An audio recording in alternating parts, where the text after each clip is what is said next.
What's up, everybody? Welcome back to the channel, and good early morning to you all. For some of you, it might just be the start of your morning. Some of you might just be rolling out of bed, but just nonetheless, good morning. It's just about 5:30 a.m. here on the West Coast if you are in the U.S. Figure I would just jump online. Wasn't able to sleep, but figure I would just jump online. A few things I wanted to cover off on that came out yesterday. I figure it would just be easier just to do a quick live show versus doing various little horror news update videos. So yeah, it's been an interesting week thus far. I mean, we're only at Wednesday, but it already feels like we should be at Friday. Yeah, it's just been one of those weeks. I know we all have them. We all go through them. But I think the most important thing is just to try to keep putting one foot in front of the other, right? Try not to get stuck in that same spot. Don't get stuck in a rut, right? To where you're just standing idle and not making any progress forward. So yeah, so as I mentioned, there's just a few updates, a few things I wanted to talk about, a few things I'm not understanding as far as how some of this content is even still relevant. One thing that we did get an update on yesterday, as far as a actual date for this film, I don't have any high hopes for this film at all. I'm just hoping it's better than the one we just got, which I did just do a review on, and then we also have some Cape Fear TV series casting updates. We've been reporting on this series since it was announced, but ends the last two big casting updates. But we have a third one now that came out yesterday, and also we expect to get a trailer sometime today. Like I said, it's just about 5:30 on the West Coast, so East Coast people, it's just about 7:30 a.m. So we are expecting a trailer for a upcoming Nicolas Cage film. I mean, I know what you're saying. I mean, that could be anything. I mean, what is Nicolas Cage not in these days? It's almost as if he's another Hollywood version of Dwayne Johnson. It just seems like Nicolas Cage. It seems like will do just about any film for a paycheck nowadays. I'm not saying all of them are bad, but it just feels like now, no matter what you do, no matter where you turn, Nicolas Cage is in it. He's going to be starring in it. I mean, it seems like he has various projects going at the same time. Now, we do know he had that long stint where he was, hurting financially, but I can't imagine he's still hurting financially. I mean, last I heard, he had kind of dug himself out of that hole, but maybe now it's just a matter of just rebuilding back up his honeypot, so to speak. So let's jump into some of these topics. And the first one we're going to talk about is something we've been talking about for the last 3 or 4 live shows since the latter part of January, when we were talking about the horror films that have been in theaters lately, and we talked about specifically like Presence, Companion, Hard Eyes, and Wolfman, because those have been the 4 big heavy hitters, so to speak, for horror that have come out this year in theaters. And we were predicting, I mean, Wolfman didn't do as good as we all thought. And I think Wolfman is just one of those films, again, where either you love it or you hate it. It didn't meet expectations as far as box office. It didn't meet expectations as far as what the studio thought was going to do for those classic monster, stories. And like I said before, I think what hurt that film was the fact that it wasn't what was originally supposed to be done. It was supposed to originally have Ryan Gosling in it. It was supposed to be a completely different story, and all that was changed once Ryan Gosling dipped out of the film. And as soon as he dipped out, they had to redo the entire story. Now, we saw that film hit digital within 3 weeks. And then we started looking at the numbers for Companion, for Hard Eyes, and then Presence. And we were predicting that the same thing was going to happen with those 3 films. Like somewhere around the 2.5, 3 week mark, we were going to see those hit digital, and we were waiting for announcements. Now, Companion had already hit digital, I think, last week. Or earlier this, yeah, I think it was last week it hit, late last week. And that didn't last long. 2.5, 3 weeks after it saw its huge dip in the second week, and even a bigger dip in week 3. But Sure as shit. I mean, look, Presence just came out yesterday. Presence didn't do obviously nearly as good. Let's go right to the. Let me pull up the article here. So let's jump into those details. So as we predicted, Presence now is now one of those, and this says tomorrow, which it's now. This was yesterday, so this was the date of the 24th. So this hit yesterday on the 25th, which is typically for Tuesdays. Normally when new movies come out, and as we predicted, Presence came out on digital within what 2.5, 3 weeks of its theatrical release. Now we know this one didn't do nearly as good as as Companion or Hard Eyes or Wolfman, but still, I don't think this is a good look for horror. And we were waiting for this announcement, but there was no announcement. They literally just dropped this on VOD, and I think this article here and maybe one other article I saw mentioning Presence was getting released on VOD. Otherwise, there was no, hey, this is coming to VOD on this date, or in 2 weeks this is coming out on VOD. No, it just dropped. I don't think this really had much of any backing, so to speak. Like, it didn't have the support I think it needed. Hey, what's up, Aaron? How you doing? And it's now on. Hey, Our Life in Horror. Good morning. How you doing? And now this is already on POD, and I'm now just waiting. I'm guessing sometime this week. I wouldn't be surprised if we find out Hard Eyes is going to hit digital within the next week or so, or it just comes out. And again, in my opinion, while many of us enjoyed these horror films, Wolfman, I think, is up in the air. I think with Wolfman, you're going to find people that either you liked it or you didn't like it. I'm doing good. Just some things I saw that were in the news. Thought just jump online here and check them out. Like I said, it's just after 5:30 a.m. Nothing else to do at 5:30 in the morning, so figure just jump on a live show and see who else is up and what else is going on. So Aaron, do you think horrors would do better during the American summer? No, I don't think so. Unless you're doing something like Scream has a history behind it, right? So something like Scream will obviously do well, I think, in the U.S. during the summertime, maybe late summer, not early summer, only because I think around that early going into the summertime period, when parents have taken their kids on vacation, they're coming back after that 1 or 2 weeks, and now kids need to find something to do. It's still in that first month of summertime. That's when we typically see these big blockbuster Marvel or DC films.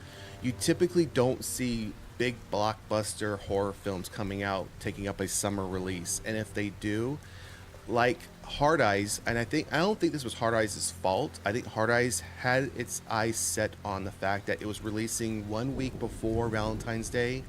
It would try to gain as much word of mouth as it could, going into its second week being Valentine's Day weekend. The problem with that is that second weekend was also when the new Captain America film was coming out.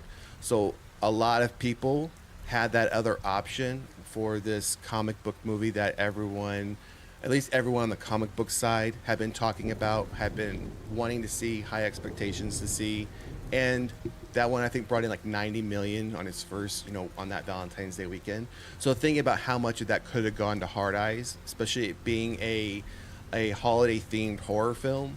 So I do think that hurt it, but in no way did I was expecting or would I have seen Hard Eyes move off of that release date. They were set on the fact that it was a Valentine's Day themed horror film. They were going to release on that no matter who they were going up against.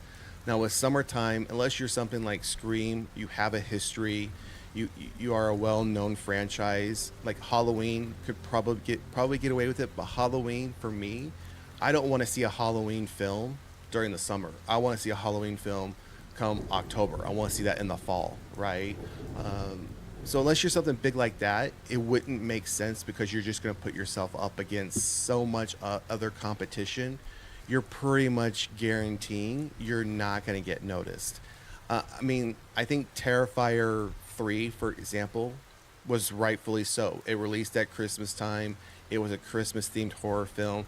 But Terrifier 3 also had a big cult following backing it, right, outside of your mainstream horror films, which I also word of mouth carried that film. The gore factor really carried that film, which was why I think it was very successful. But I wouldn't want to see like Presence or like Wolfman, things of that nature. I don't think would have done any better during a summertime release, just with kids being out and about, being able to go see movies, because that's not what they're going to go see. So so some of the details in this I want to cover off on before we jump to it. As I've mentioned, this has moved over to POD. Now I'm heavily interested in seeing this. I covered this film as soon as it got announced. We did the trailer reaction review. So I had every intention of getting this film. Blind, I guess you can call it like a blind buy is what I would call it. Going into it, not having anything seen about it except for the trailer. So I purchased it. I had every intention of purchasing it, and depending upon the 4K, you know, um, video quality and audio quality, what the specs come out to look like, I may go with the 4K or the Blu-ray. But I know most 4Ks nowadays come with a Blu-ray copy, so more than likely I'll end up purchasing this as well as for a physical copy. Now, Companion, on the other hand, the only country I know of, and I mentioned this in the last show, the only country I'm aware of that has Companion coming out in a steelbook is Germany. Unless that changes when Companion comes back around for the U.S. release. Sometimes they'll do special editions, but so far Germany is the only country releasing the Companion on steelbook, and it's an all pink steelbook just with the title alone, and like a few bit of like blood splatter dots or spotlets on the cover itself. So I'm gonna definitely try and get a copy of that just to have the physical copy as well. So as we see here, you can start purchasing or renting this film on February 25th, which was yesterday, and the physical release is coming out on May 20th. Now, again, I support both because, one, if it's a film I like and enjoy, I'm gonna want to buy it. I'm gonna want to watch it right away because, again, if it's a favorite film of mine, I enjoy it. I don't want to necessarily have to wait another 2 months, potentially 3 months before the physical comes out. And I will typically wait a little bit once it hits POD. If you usually wait like 2 weeks or so after this release date, it'll go on sale. So you don't necessarily have to spend the $24.99 or whatever the initial sale price is. And then I'll end up getting the physical release when that goes on sale as well. But this just really goes over, some of the additional information about it as far as the film festivals it was presented at. But this is what I'm talking about right here. Presence is certified fresh on Rotten Tomatoes and has grossed nearly 7 million in theaters. And you hear that number, and unless you're comparing it against a very small budget, like if they had only put maybe $1 million, maybe $2 million into it, yeah, that's a nice return. But considering that they may have put in, $4 to $5 million into it, a $7 million grossed, that's not too good. That doesn't look too good, not just for the film, but I think for horror films in general. But had this one got a little bit more marketing, I think more people would have been aware of this, maybe would have seen it. But also, I think you also have to be a fan of this particular subgenre. And I do feel that this does fall within a subgenre of, again, you're taking the perspective of the entity of the evil spirit, whatever it is that this film is based on, but also it's kind of a mix of found footage and perspective filming, and maybe some traditional filming mixed in. Not many people are fans of perspective or found footage films. I'll say for me, found footage films, it's not my favorite subgenre. There are a couple here and there that I do enjoy and I do like.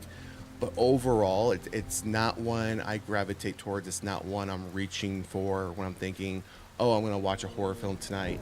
Found footage isn't the subgenre I'm initially reaching for. So we also have here, just quickly, I want to just read through this as far as what their perspective was. Our own Chris Bumbray found the film to be good, interesting watch, even if not scary, as he says in his review.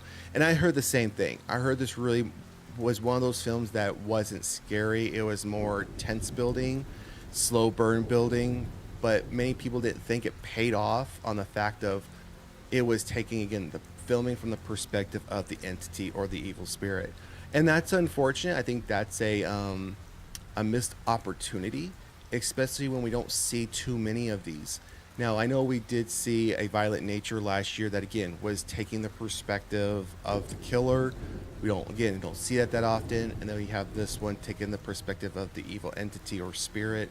So missed opportunity there that I think if you weren't providing enough scare factor in a film like this, then you missed the boat. And hopefully this doesn't deter us from seeing more films like this in the future, because again, those are the only two more recent films I can think of that we've seen it from the, like, again, the villain or killer's perspective. So anyways, if you didn't know Presence was out on POD, now you know. You can go out there, you can rent it or purchase it. I think for the vast majority of people are going to probably just play it safe and rent it. I understand that it's like half the cost to rent it, and you get roughly, depending on the platform, you get about a week to finish watching it once you start it. Unless you're on Apple, if you do get it on Apple, you only have 48 hours to finish watching it once you start it. So just be aware of that. Now, on to a more, I don't want to say controversial topic, but a more a topic that I just shake my head at, and I just think to myself, what are we doing?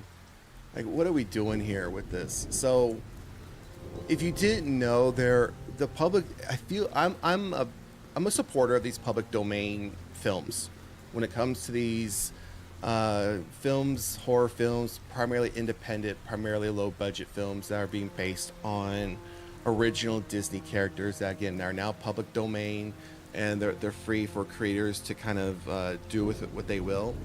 Now, if you didn't know, the Popeye character is getting 3 films, 3 iterations this year alone. We just got Popeye's Revenge released a week or two ago. We have now here we finally have a date for Popeye the Slayerman, which is coming out. It actually, if I remember reading this article correctly, we'll just go right to it. It's coming to theaters and VOD outlets on March 21st. Now, in my area, and if I recall, Popeye's Revenge didn't come out, as you see here. It mentions in the wake of Popeye's Revenge, which came out on VOD outlets last week. I don't remember that getting any theatrical release, whether that was limited or select cities. So this one, though, it seems like they might be giving it a wide release and the VOD outlets on March 21st. Now, just because it's coming to theaters, at least what happens with these types of films in my area, it will get played on the smallest theater that they have, and it will get played once, maybe twice a day. And it's typically the 7:30 hour and like the 9:30 or 9:15 hour in the evening. And it's going to be during the week. And then once we get into the weekend, they just give it one showing, which is 7:30, and that's it. So I'm going, if you didn't see my video already, I've been covering these. I've been doing trailer review reactions on these as they've been coming out. And we just did Popeye's Revenge. So I did rent this film, Popeye's Revenge, last week. I started it, had to stop it just because I couldn't. It was just getting too late, and I was already 3 horror films deep that night, and just needed to take a break from horror. So I started it over the next day, and I watched it all the way through. And if you did not see my movie review for Popeye's Revenge, I would say go watch it. It's not that long before you rent this film. And I'll just say it. Before you waste your money on this film, go watch my review. And I am sure there's other people that might have done reviews, to be honest. And I don't know if any other horror channels that, I follow or subscribe to, or I kind of conversate with. For one of them would happen to be like Our Life in Horror. Great channel. If you haven't checked them out, go check them out. Subscribe to their channel. They cover great content, great horror content. I don't know if they've seen it themselves. I don't recall seeing them mention it, but like for them, I know. I mean, they're just as big into horror as I am. And I would say if you haven't seen it, please don't waste your money on it. I know the rental for this is like, the price is like on some platforms like $6.99 or $7.99. save the $6.99 or $7.99. Popeye's Revenge would have to be, and I don't mind like B-rated horror or films in general, or especially when it comes to horror films. I don't mind horror films that are kind of corny in themselves. They lean against themselves. They know what they are and they don't hide it from it. But Popeye's Revenge was just on a whole nother level of unwatchable for me. I like I said, I watched it end to end. I wasn't going to fast forward through parts. I wanted to make sure I gave it a full chance to win me over because we had been covering it from the moment we got the first set of images to the trailer to now the rental. And I truly wish I could have spent the hour and 27 minutes or so outside watching clouds move or watching the winter grass grow. Even though I didn't plant winter grass this year, I wish I could just try to watch that grow. That's what I rather would have done with my time than watch Popeye's Revenge, and what I would rather do before I watch it again. It was a one and done for me. I won't watch it again, and I'm not one to overly bash or come down harsh on a movie, but this one again was just on a complete other level when it comes to, for me, ones I couldn't go back and give another opportunity for. Now this leads us into this topic for Popeye the Slayerman. Now if we go back up, I want us to take a look here. Now it's refreshing. So let's go back. Oh, we lost the link. Oh, here we go. So if we look here, this image here that this is coming from Popeye the Slayerman. Now this looks far more like the traditional character than what was in Popeye's Revenge. In Popeye's Revenge, the character Popeye looked nothing like the traditional character, except for they try to make his forearms look big. They try to dress him like a sailor, and that was it. This here has that much more traditional look as far as the chin, the jawline, the forearms, everything about what this one looks more like the character. Now, I will give this one a chance. I will give Shiver Me Timbers, which is the other film coming out this year around this character, a chance. But if it's anything like Popeye's Revenge, it's just going to be another huge disappointment. So, as we see here, Popeye the Slayerman's dark re-imaging of the classic Popeye character not only delivers a fresh take on a beloved icon, but also showcases its thrilling storytelling and bold visual style. We're thrilled to bring this unique and exciting film to EFM, offering buyers something truly unexpected and unforgettable. So obviously that's someone who's tied to the film, who's going to obviously speak highly of it. I'm hoping they do. I'm hoping this is bold visual style. I'm hoping this is something unique and exciting, because Popeye's Revenge was none of that. Popeye's Revenge is a very forgettable film that I want to forget. So we see here also, we went old school with this movie, using practical effects for the horror. Ryan teases we want the film to have a more versatile feel, reminiscent of the classic horror films of the 80s. So I'm all for this. I'm all for them doing practical effects. I miss the fact that many movies and TV series don't do practical effects. And that was something the Terrifiers series did very well. They used practical effects. And the creator, Damien, came out and said the only time they used special effects or CGI was to enhance something to do with the practical effects. For example, he had mentioned in one article and one quote that, for example, if they had a stab wound, right, they would use practical effects to create the stab wound itself. However, to enhance it, to make it the wound look deeper than what it was, that's where they would come in and use CGI or special effects. So Aaron says here, Popeye the Slayerman seems like a better movie. I agree. I mean, just based on the trailer itself, which we're not going to watch today. We've done the trailer review on this one, but just based on the trailer that they've given us, and again the images of the character, it already looks far better than Popeye's Revenge.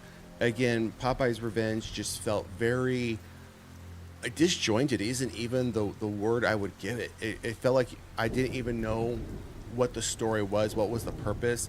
And as I mentioned in somewhat detail in my review, the kills it seemed like they no care was taken when they were doing like the kills. For example, when Popeye is killing the girl that's in the hot tub, he's standing over her a good, you know, 4 feet, and he's reaching down with the anchor. The anchor that he's carrying around with his like his weapon of choice, so to speak.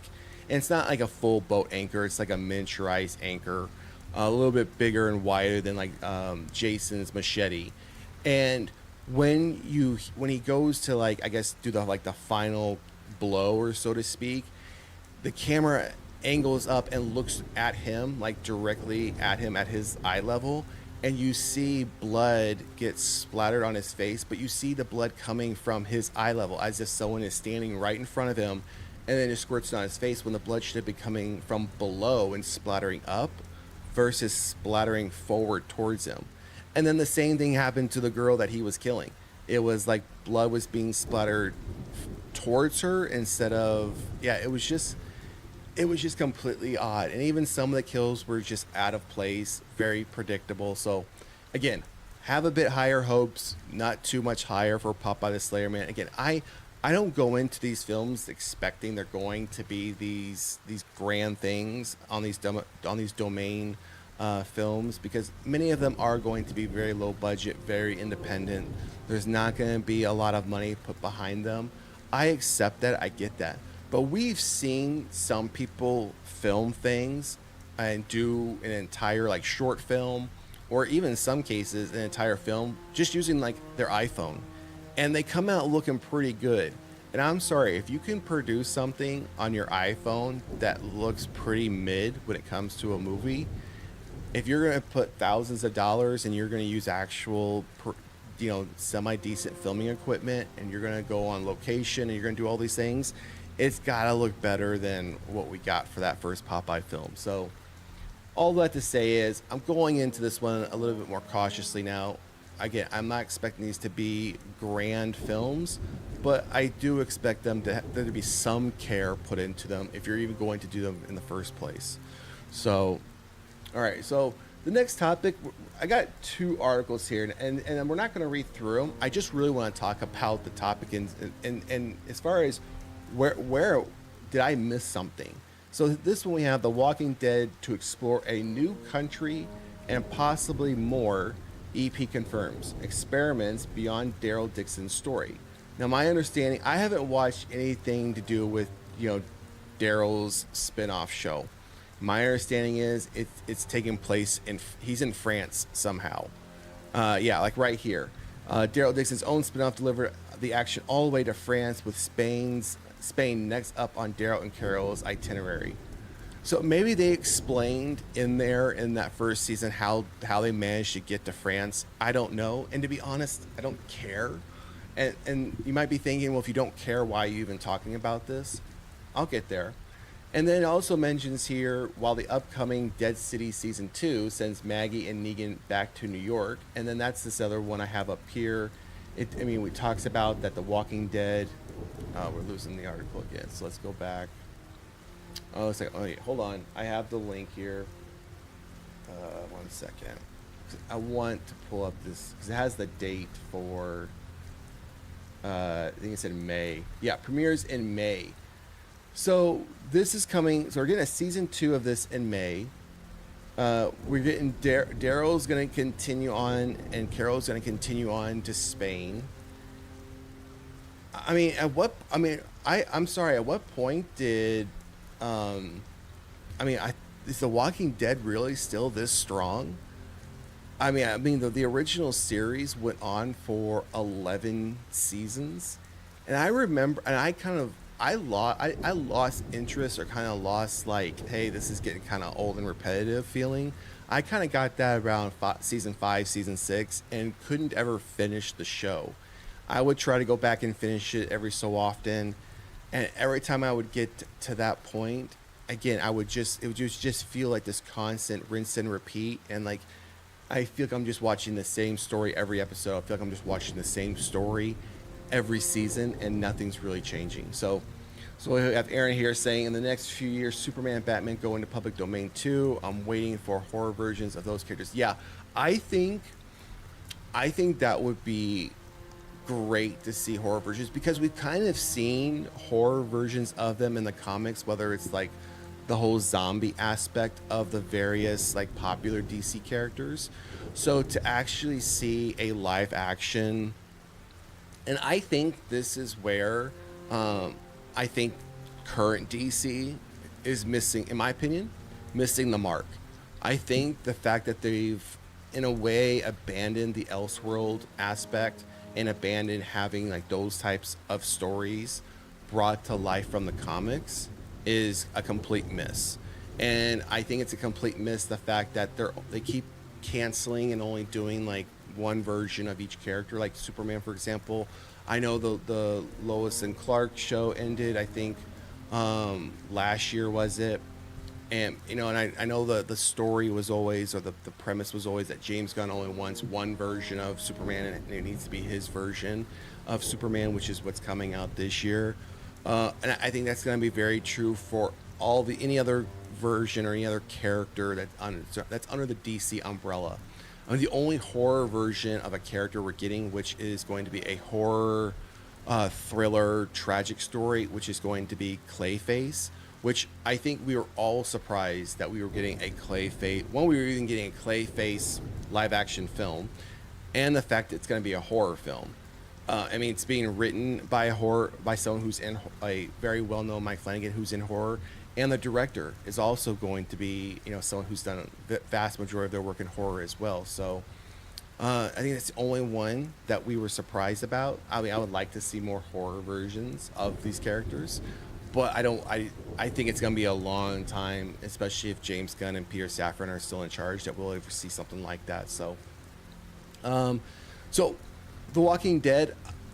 I'm surprised, one, that this is still getting the number of spin-offs it's getting renewed for additional seasons. But the fact that they're looking at this and saying, we're going to expand the Walking Dead verse, and we're going to expand to more countries, and and more experiments beyond Daryl's story. Well, whose story whose story do you want us to follow now, and who should we really care about? 'Cause, I mean, for the longest time, I remember in the original series, when it came to Daryl's character, there were many times where we thought Daryl's character was going to get killed off, and the fan base at the time was like, if you take out Daryl, we riot, right? He was that beloved of a character, and I think at some point, very quickly, even past like the Rick Grimes character, as far as people caring for and wanting to see more of. Now, I know they've closed off the Rick and Michonne story, even with that spinoff, right? I mean, for me, this feels like one of those franchises that needs to come to an end. But obviously, there's some level of popularity still there, some level of fan support still there. That's obviously still making them money if they're going to keep pumping out seasons, but also keep now pumping out additional spinoffs, which, again, I don't feel this show is nearly as popular as it once was. Obviously, when it first came out, it was something new, something you really hadn't seen on TV before, as far as this type of zombie TV series. And it was, I would say, for the first few seasons, yeah, it was very interesting. It would hook you in. You'd want to see how they were going to get out of certain things. But I think after you see that for 3, 4, 5 seasons, what else can you really tell different besides the fact that you follow this core group or these core characters? They keep running into other survivors, and now it's just a matter of who's going to take who out first, right? Survival of the fittest is pretty much what this show boils down to. So, again, I bring this up because I'm surprised the show is even still not the original show, but the spinoffs are still happening. And I'd be interested to know, for those who are Walking Dead fans, I mean, has it run its course? Because I feel it ran its course a long time ago. And again, the fact that these shows are still coming and they're still moving forward, and we're going to be getting more, is a bit shocking to me. So one of the last topics we're going to cover off on this morning before we wrap it up, and for everyone to go, start your day, or maybe your day's just coming to an end, depending upon where you're located, is we have some additional Cape Fear casting news. So I don't know what's going on with these links here. So let's try this. Let's try this again. So Patrick Wilson joins Amy Adams in Apple TV's Cape Fear series. So if you didn't know, there is a TV series based on the novel Cape Fear coming out. And yes, we've seen there's already been 2 movies on this. There was an original film based on the novel. Then we had the remake that we all probably are well versed in that came out with Robert De Niro, and then we have now the Cape Fear TV series, which is I'm happy to see. It's getting 10 episodes.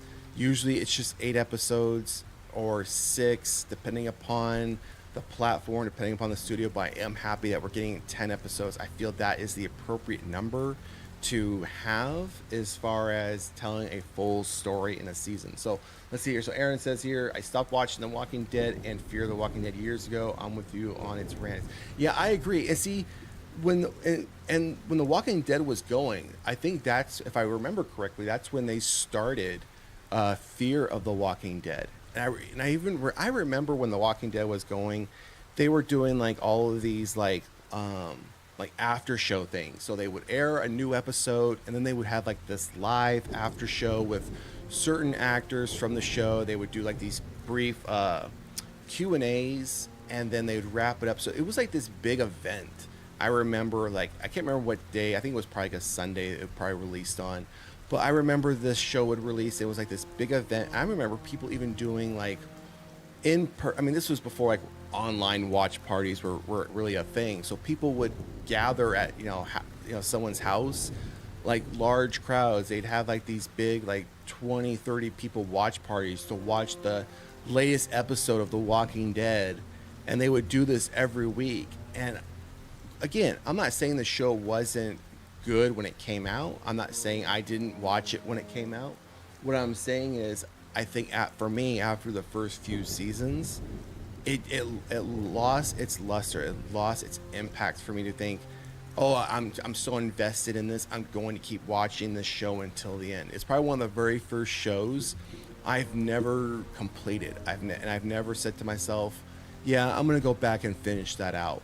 Because every time I try to, I just get so bored with it so quickly, I just abandon it. And I think it's probably been 2 or 3 years since I've tried to go back and watch it again. And I have never had an interest in the spin-offs either, because, and maybe that's poor judgment on my end by just assuming they're like the original series. But I feel if I can't get past the original series, I'm not going to really want to get into the spin-offs, because I'm going to want to go back and then, okay, how did the original series end, right? So yeah, I agree with you. It's completely ran its course, and I'm surprised it's still going. So again, Cape Fear. So I'm glad to see that Patrick Wilson is going to be joining this cast, because it does. I mean, it mentioned Amy Adams. We also have Javier Bardem. He was the first one that was mentioned in the casting for this. But again, we have Amy Adams, who was casted, I think, about almost a month ago. And again, now we have Patrick Wilson. I mean, it makes sense. I mean, he's already wrapped up the final film in the Conjuring movie franchise, which is supposed to come out this year. But I have heard rumor that it could get pushed out to 2026. Fingers crossed that doesn't happen. I don't like seeing movies, especially horror movies, get their dates pushed out, because I feel once that happens there's a higher likeliness it could get pulled from the schedule altogether. So I definitely don't want to see that happen with The Conjuring. I did enjoy that series. So definitely don't want to see... I'm a fan of Patrick Wilson as well, so I don't want to see that get pushed out any further than it needs to be. But again, glad to see he's joining this cast. I think it's already turning out to be a great cast between him, Amy, and Javier. But I'm glad to see we do have the episode count now. We do have 10 episodes. Now, as far as any release date, we have no release date. We have no update on when filming production is going to start. It hasn't even been mentioned yet as far as if all the scripts for all 10 episodes are even done yet. So I do project we're going to start to get a lot more of on the Cape Fear TV series as the year goes on. Hopefully they will start filming by early fall or maybe by end of summer into fall. So we would hopefully get this in the early part of 2026. But I think the casting is turning out to be great. I mean, Patrick Wilson obviously has he obviously has horror experience. Again, as I mentioned, like with the Conjuring series, he's been in for quite some time. Amy Adams has a little bit. I know she was in one recent horror film that was a Hulu film. It's on Hulu now. And Javier Bardem. I mean, what's Javier been in that hasn't been good? I think he's been good in just about everything he's been in. I think most people will probably recognize him, or I think your average people will probably recognize him for No Country for Old Men. But he's been in many other things as well that have been great. So last thing I'll mention before we close out this morning's show is, as I mentioned this morning, be on the lookout. So today, this is the poster for Nicolas Cage thriller, The Surfer Promises Sunbeam Terror. So this is I think we have down here, but that is pretty much the poster right there. But yeah, this is the poster here for The Surfer. We're supposed to be getting, like I mentioned, the trailer sometime today. Not sure when. Typically, they drop around 9 a.m. Eastern Standard Time, which would be in about an hour or so. So unless this has already dropped early, which I don't think it has, expect this trailer to come out later today, which we will be doing a trailer review and a reaction on it. As soon as it comes out, I am interested to see what this trailer is going to bring. So again, just want to give a heads up on any of those who are interested in this film or who have been following the news on this film. We have the first poster, but again, we do expect to get the trailer sometime today. So, all right, everyone, that's going to do it for this morning's show. I just want to say a quick thank you to all those who jumped in and joined me this morning, jumped in on the chat. It is greatly appreciated. I do appreciate you taking the time out of your day to join me as we talk about horror, as we talk about some of the recent headlines that have come out over the last day or so. Also, I just want to take a moment and say a quick thank you to all of you who have supported the channel, subscribed to the channel. We did just recently cross 500 subscribers. So again, it is greatly appreciated that you have, supported the channel, whether that's watching the videos, joining in on the comments during the live shows, or even commenting on any of the videos. I do my best to respond to any and every comment across all the videos. So again, keep the comments coming. And again, thank you very much for all the support. Otherwise, we will see you at the next one. Peace.